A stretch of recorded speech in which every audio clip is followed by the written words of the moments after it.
경제, 독일 경제를 응원합니다. 루안다 모델, 20세기와 다른 연이은 21세기 아프리카 군사 쿠데타, 자본경제 이행계는 청렴 유능 개발 독재와 부패 무능 수고통 독재로 구분된다. 돈되는 상식 보시면 되고, 한국은행 지난번에 소개했죠. 이것도 요약한 문이고요.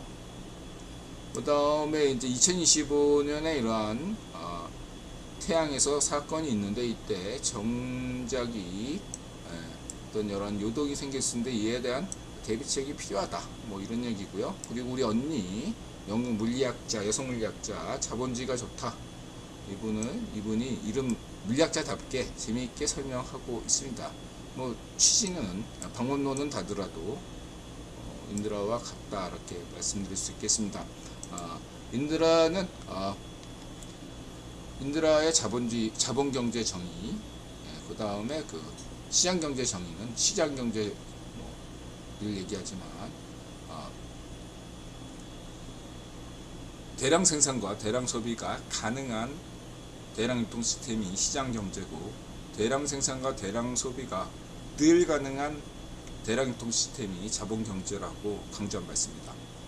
인드라 규정에 따르면 쿠바에서도 북한에서조차 시장경제는 작동합니다.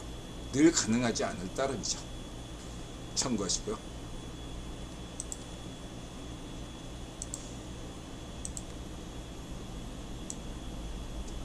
그리고 삼원계는 인산철과 상반되는 고급 스펙의 리튬이늄 NCM 아닌가요? LFP 인산철과 삼원계를 혼용하셔서 댓글 달아옵니다. 맞습니다. 올바른 지적 고맙고요. 인드라와 헛갈렸습니다. 맞습니다.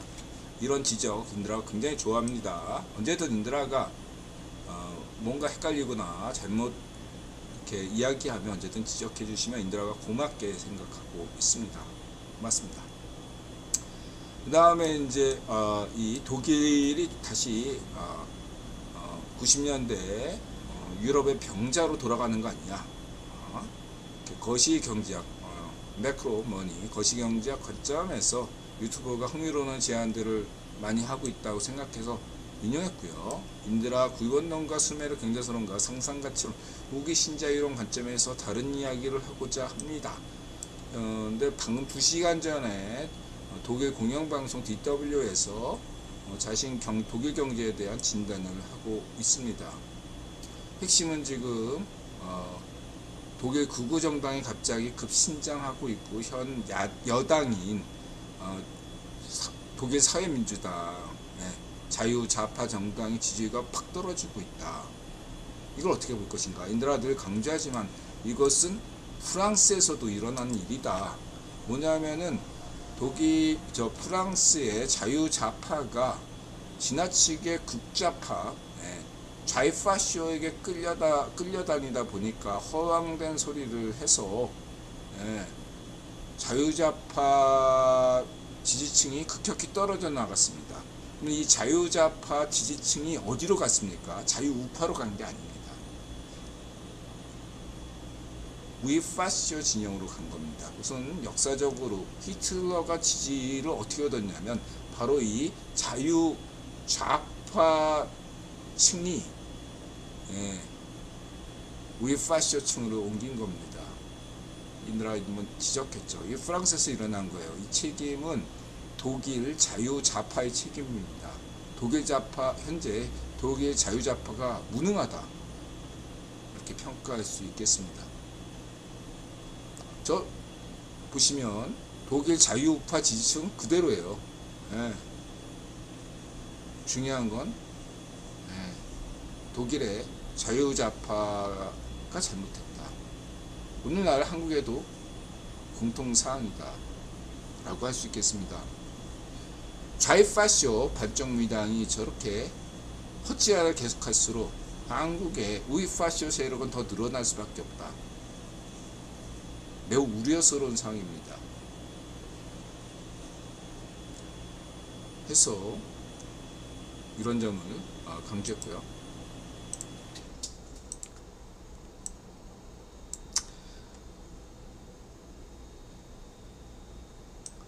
하나, 독일은 1990년대 독일 통일을 위해 특히 사회주의 모범국으로 알려졌던 동독 실상이 충격을 주면서 당시 자유파시였던 인들라도 유럽 배낭 중에 직접 겪었습니다.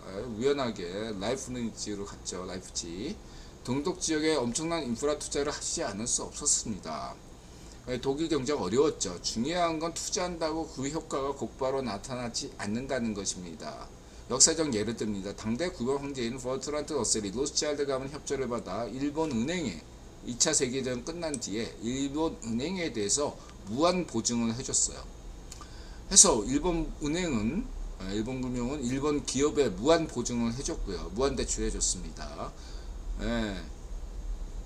만약에 그러지 않았다면 오늘날에 독일도 없고 일본도 없었겠죠. 근데 무한 보증 덕분에 일본 중앙은행은 일본 기업에 무한 대출해줬고, 근데 문제는 대출만 해준다고 다 됩니까? 아니죠. 매출이 있어야 됩니다. 그것이 한국전쟁이었죠. 수요가 있었습니다. 만약 한국전쟁이 없었다면 일본 경제 부흥도 없었고, 인들라가 냉정하게 말해서 독일의 경제 부흥도 없었습니다. 마샬 플랜이든 일본이든 수요 요인에 의해서 계속 돈을 공급한 거예요. 근데 그것이 언제까지고 작동하지는 않죠. 만약에 매출이 일어나지 않는다면 물 빠진 독에 물 붓긴 셈인 거죠. 이때 일본의 정치 지도자와 독일의 정치 지도자가 현명한 선택을 했다, 이렇게 말씀드릴 수 있고요. 중요한 것은 이러한 점이죠.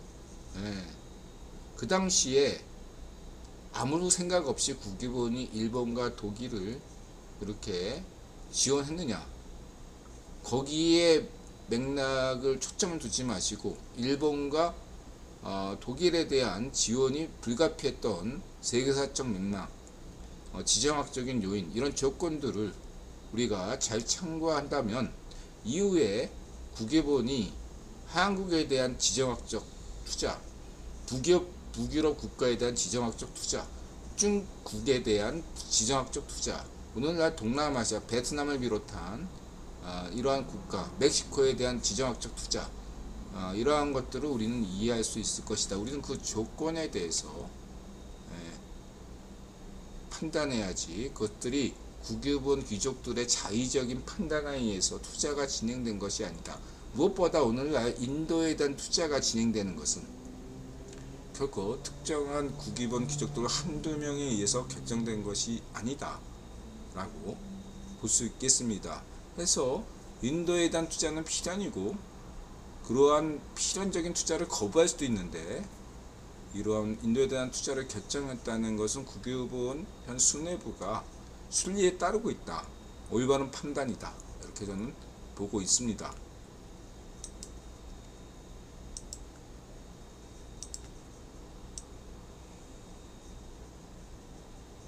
두 번째, 독일과 일본은 유연노동제를 도입하여 실업률이 극히 낮지만 동시에 정규 노동자직이 많이 사라졌죠. 독일과 일본은 이건 뭐 여기뿐만 아니라 미국도 마찬가지였습니다. 미국에서도 비정규직, 계약직이 많이 늘어났습니다. 이것은 당연히 IT 발달로 인해서 당연한 필연적인 결과다, 이렇게 보아야 됩니다. 독일과 일본은 한국 찌라시, 한국 반쪽민당 정계와 한국 민주노총, 한국노총 참여연대 등의 영향력이 있는 독일 재단을 통해서 특히 자신과 관련이 깊은 한국 자동차 산업에 대해 한국 경제 혁신을 방해 책동하는 압력을 증대시켜서 경쟁력을 유지시켜 왔습니다. 근데 그게 양날의 검이고 패착의 한 수다 라고 할 수 있겠습니다. 꼼수는 언제까지나, 꼼수에 일시적으로는 그것이 통하지만은 결국 그 꼼수를 즐기하다가는 시간이 흐르면 회복할 수가 없게 되는 거죠. 남이 좀 안 되면 내가 잘 되는 건 이치기, 사촌이 땅 사면 배가 아프듯이 그런 것들을 이용해서 자기 자신들의 경쟁력을 유지하는 것은 어디까지나 하책이라는 거죠. 중요한 것은 자신들의 경쟁력 자체를 살리는 것이 더 중요한데, 이것이 편한 길이고 쉬운 길이니까 다들 이 길을 선택한 거죠. 그건 역사적으로 흔히 볼 수 있는 사례입니다. 어려운 길을 택할 수가 없는 거죠. 눈앞에 이익이 있고 쉬운 길이 있고, 그런데 굳이 독일 경제가, 독일 자동차 산업에서 굳이 전기차에 올인할 이유가 없는 거죠. 반면에 한국의 자동차 산업은 여러 가지 이러한 독일 재단에 압력받은 여러 가지 노조의 압력, 불필요한 전 세계 주요 자동차 산업에 비해서 노동 생산성이 굉장히 떨어짐에도 불구하고, 그리고 여러 가지 코리안 디스카운트도 있고, 여러 가지 험난한, 그리고 중국 변수도 있고, 여러 가지 악조건 속에서 있다 보니까 마치 대항해 시대 때 유럽 각국이, 유럽이 만약에 살만했으면 유럽 애들이 뛰쳐나왔겠습니까? 악조건이 있다 보니까 어떻게든 살아보겠다고 뛰쳐나왔던 게 한국의 자동차고 삼성전자 반도체라고 보지 않을 수 없습니다.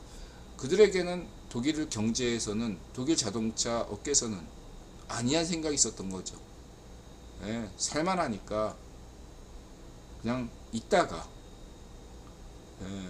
아차 싶었을 때는 이미 늦었다.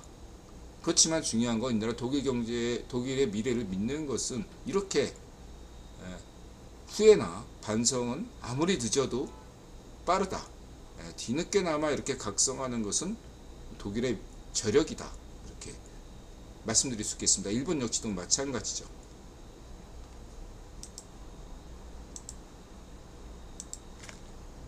그래서 인드라 입장에서는 계약직 비정규직 문제는, 그것은 전 세계적인 문제고 한국만의 문제도 아니고 유럽만의 문제도 아니고 미국만의 문제도 아니고, 앞으로 이러한 비정규직 문제는 중국, 앞으로 인도, 앞으로 또 신흥 경제국이 된 멕시코, 나이지리아, 터키, 이런 데서 다 발생할 필연적인 문제다. 그리고 이런 문제는 결국은 IT, 인공지능 AI 시대로 가는 지름길이 될 것이다 라는 것 인드라 강조했습니다.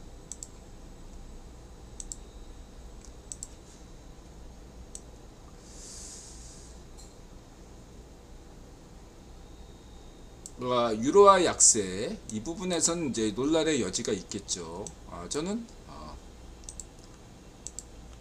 뭐 이것까지 해서 케인이나 김민재까지 바이에른 뮌헨 독일 축구의 상징이죠.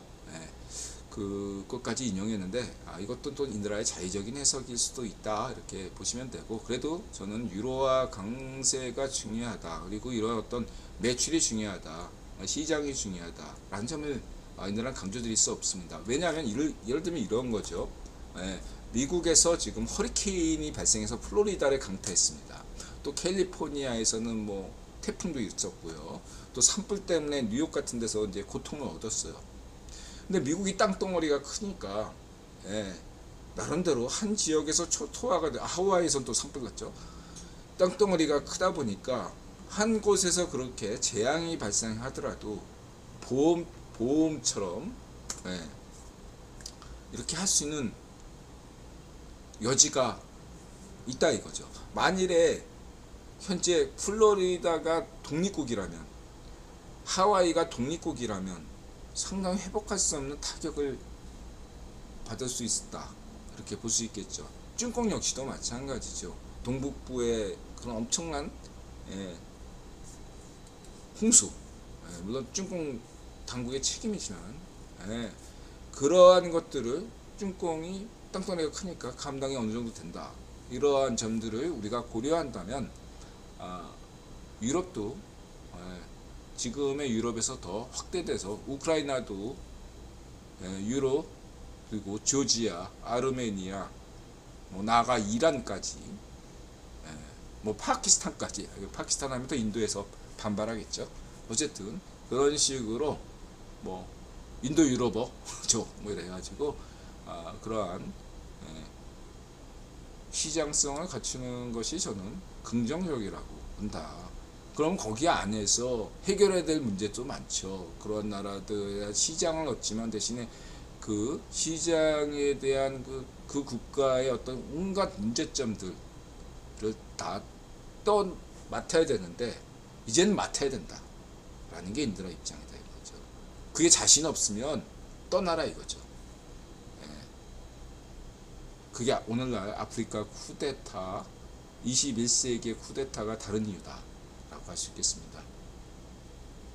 인드라 입장에서는 이렇게 말씀드릴 수 있습니다. 오늘날 자본경제에 대해서 크게 두 가지가 있죠. 하나는 신자유주의가 있고 하나는 케인즈주의가 있습니다. 근데 두 입장은 서로 굉장히 가까워지고 있다 라고 할 수 있겠습니다.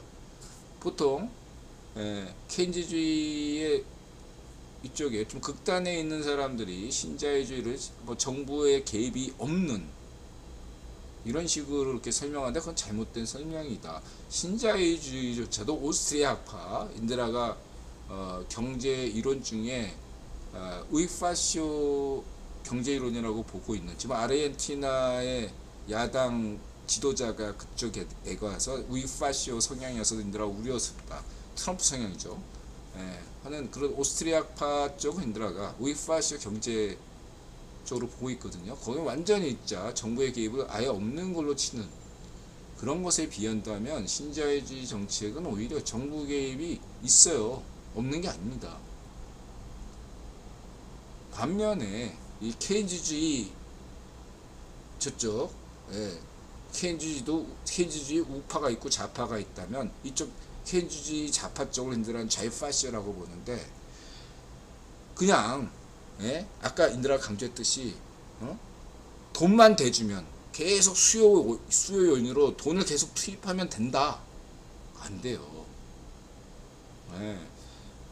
해당 지도자가 반쪽 노면, 반쪽 일성, 뭐 이런 문준비, 메콩 시파르 이런 애면은 아무리 물 빠진 독에 물 붓기인 거죠. 될 리가 없죠. 일단 지도자가 제대로 된 사람이어야 되고, 그리고 정치 지도자가 루즈벨트처럼 제대로 된 사람일지라도 이미 1930년대 밝혀졌지만 2차 세계대전이 없었다면 루즈벨트의 그 뉴지 정책도 실패할 수밖에 없었다 라는 게 경제학자들의 상당수 공감하는 내용이죠. 그렇다고 해서 케인즈가 강조했던 무작정 수요 공급의 원칙에만 고정 경제학자들이 얘기하는 수요 공급에만 맡길 수 없다. 때로는 정부 개입이 필요하다 라고 얘기했던 그 원칙에 대해 인드라 공감합니다. 그런 케인즈는 수요 공급 원칙 자체를 부정한 게 아닙니다. 수요 공급의 원칙이 때로 시간적으로 일시적으로 무너지는 현상이 있을 수 있다. 그럴 때는 정부 개입이 불가피하다. 반면에 이제 오스트리아파 같은 애들은 이걸 일시적으로 이렇게 돼도 놔둬야 된다. 이렇게 입장이었죠. 거기에 대해서 인드라는 케인즈주의 입장을 지지합니다. 다만 케인즈주의 좌파쇼 입장처럼 무작정 꼬라박으면 된다는데 저는 반대하고 있죠. 왜냐하면은 자조정신이 없는 데는 물 빠진 독에 물 붓기다 라고 강조드리겠습니다. 그런 관점에서 인드라가 오늘날 자의 파시오에 대해서 반대하는 이유는 간단합니다. 의존하지 마라. 남의 탓하지 말고 자신이 잘하면 됩니다. 가짜뉴스 음모론 포퓰리즘으로 나라를 경제를 이끌어가면 그 나라 경제는 파탄이고 파탄 지경이고 사람들은 당신들을 지지하지 않을 것이다. 국회의원도 당신들을 지지하지 않는다. 그러나 여러분들이 자조정신에 투철하고 그런 지도자, 현명한 청렴하고 능력 있는 지도자를 선택한다면 그 나라 경제는 잘 될 것이다. 마지막으로 인드라가 강조드리는 것은 오늘날 국가 경제는 점점점 더 범위를 넓힐 수밖에 없다 까이겠던, 그렇다고 해서 유럽 제국이 하나된 국가에 있을 필요는 없잖아요. 그러면 유로 연합처럼 그러한 국가 연합이 형성될 수밖에 없다. 보험처럼. 그렇다고 한다면 이 국가 권력 자체가 약화되죠. 그럼 어떤 권력이 돼요? 초국가 권력이 형성되겠죠. 그것이 필요하다 이거죠. 점점 더. 왜냐하면 오늘날 기후 위기 이런 것들에 대해서, 그 다음에 사회주의 페럼 이런 것들에서 공동 대응하기 위해서는 국가 간 연합이 필수적이라는 거죠. 그래서 거버넌스가 필요한 것이고, 예, 이러한 것들은 예, 국가 권력을 약화시키는 면이 있는데 저는 오히려 그런 면에서 긍정적이다, 이렇게 말씀드릴 수 있겠습니다. 오늘날 좌익파시와 우익파시들은 이러한 초국가 권력 연합, 국가 권력 연합에 대해서 비판적이죠. 왜 그렇습니까? 자신들이 술꼴통이기 때문이죠. 앞으로도 이러한 경향은 더더욱 강화될 수밖에 없다, 이런 점을 말씀드리고자 합니다.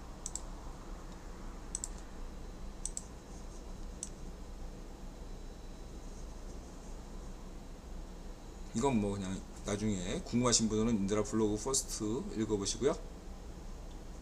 이건 뭐 차이나 옵저버, 예, 이건 네 가지. 대만 경작자 우자룽이 쭝콩 개혁 개방 시대 끝났다. 쭝콩 세계도 공장 시대가 끝났다. 쭝콩 고도 성장 시대가 끝났다.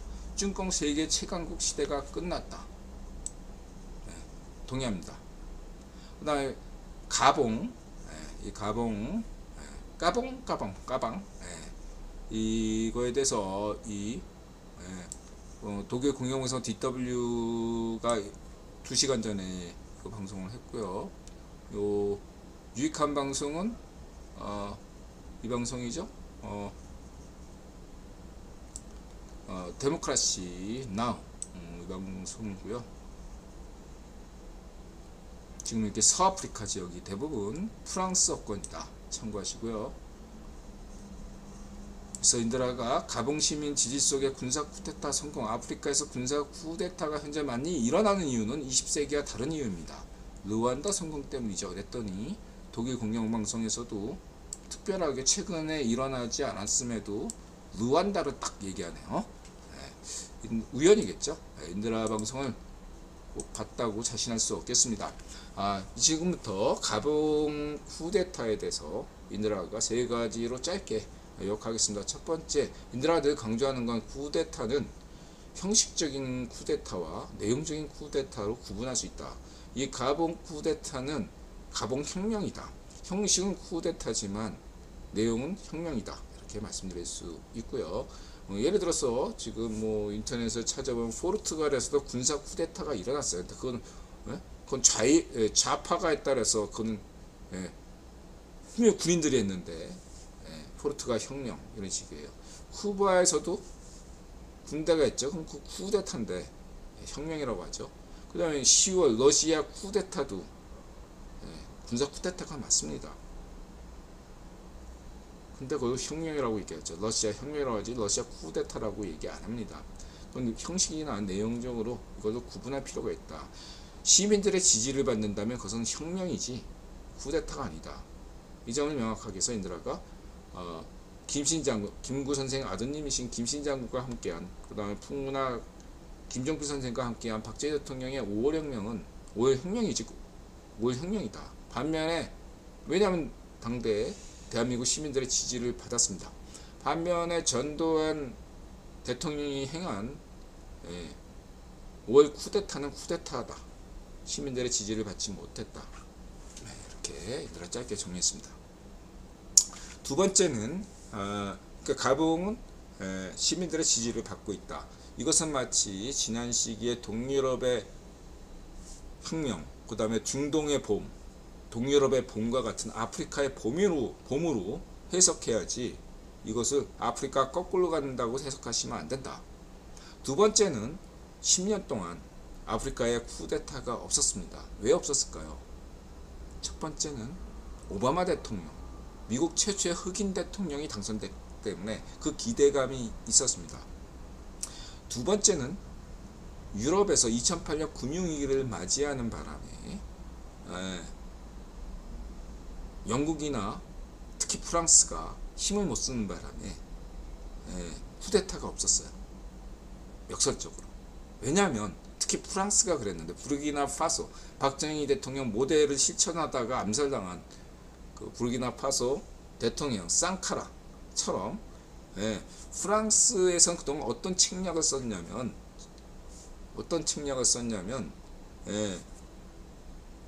자기 말을 잘 듣는 애를 앉혀놓고 굴려요. 굴리다가 얘가 좀 티미하게 들고 마음에 안 들거나 그다음 너무 부패가 심하다. 그럼 얘를 바꾸는 거예요. 또 다른 쿠데타를 일으켜서.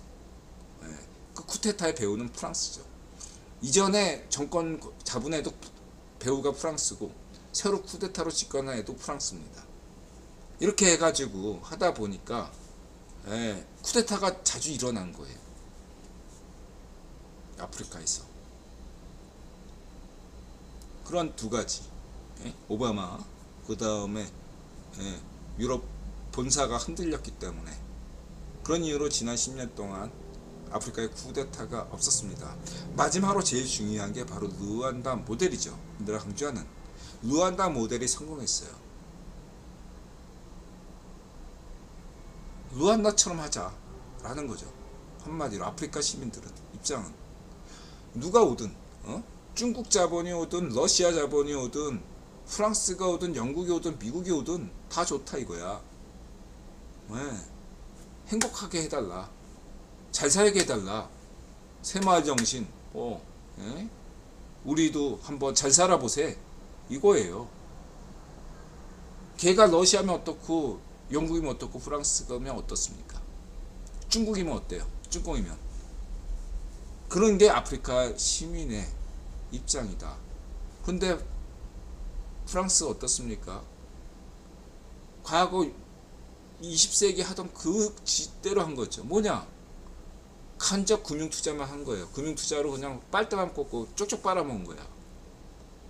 아프리카에 공장을 지어주고 아프리카 시민들을 교육시키고 경제 발전을 시켜야죠.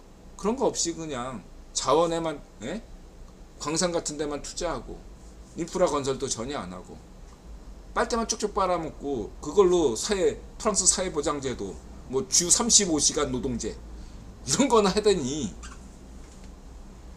프랑스에 유학 갔다 온 아프리카 엘리트들이 무슨 생각을 하겠습니까? 역겹죠. 안 그렇습니까? 자신들의 부를 빼앗아가서 자신들은 마치 세계 유일의 자유정신으로 막 그런 것이냐. 막스 떠들고 레닌 떠들고 모택동 떠들고 역겹죠. 안 그렇겠습니까?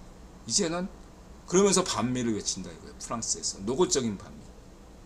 그 반미 파시즘의 정체로 누구보다 잘하는 것이 바로 프랑스에 유학 갔던 아프리카 엘리트라는 것을 잊지 마시기 바랍니다. 그래서 바뀔 때가 왔다. 프랑스가. 프랑스의 정책을 협력관계로 바꿔야 된다. 루안다 모델만큼만 해달라 이거예요. 아프리카 시민들은. 이 가봉과 니제르 차이가 있습니다. 니제르에서는 무조건 프랑스 나가라 이런 입장이라면 가봉은 또 성격이 달라요. 똑같은 혁명이 아닙니다. 가봉에서는 이 혁명을 주도한 인물 자체가 반프랑스가 아니에요. 프랑스가 와도 되는데 프랑스가 이전의 방식과 다르다면 얼마든지 협력하겠다라는 입장이에요.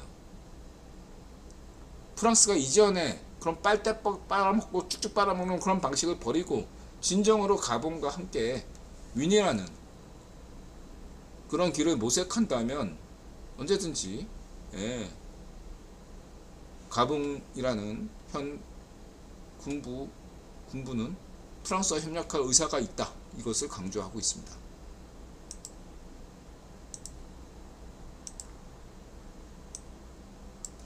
그리고 이것은 시대 정신이에요. 뭐 배우야 구기본이 있고 뭐 CFR 이게 아니라 이것은 시대 정신입니다.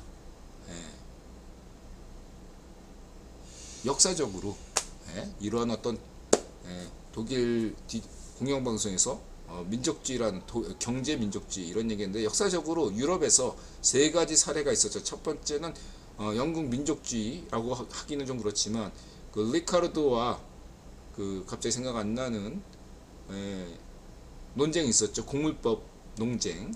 거기서도 그 민족주의 논쟁이죠. 어느 지역은 이렇게 어려울 수가 있다. 마찬가지로 1840년대에서 50년대 그 사이에 독일에서도 이런 독일 경제민족주의론이 나왔죠. 왜냐하면 프랑스에서는 로스차일드 지원을 받아가지고 막 철도 만들어가지고 프랑스가 잘 나갈 때거든요. 예, 그때 독일은 뭐냐? 뭔가 소외감을 느끼고, 그러니까 독일 경제 민족주의가 나왔었죠.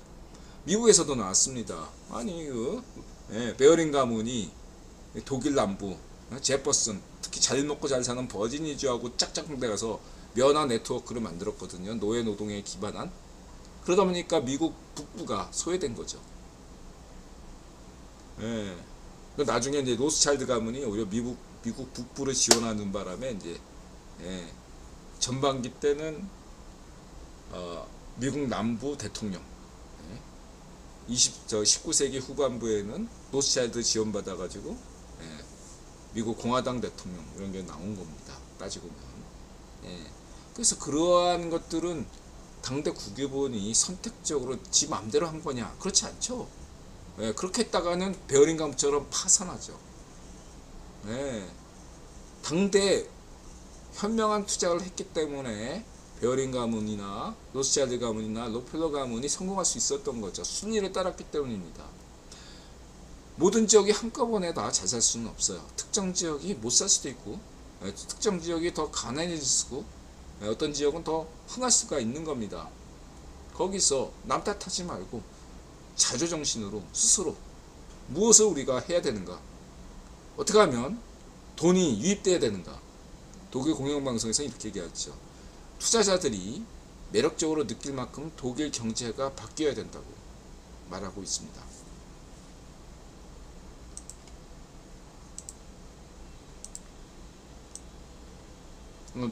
노예제가 이러한 사연이 있다. 이것도 프리메슨과 연관이 있다. 말씀드리고 싶고요. 이거는 뭐 이제 인드라가 또 수메르 경제사론에서 쫙 정리 한번 했고요. 보시면 되겠습니다. 자, 12시네요. 1분 쉬었다가 오겠습니다.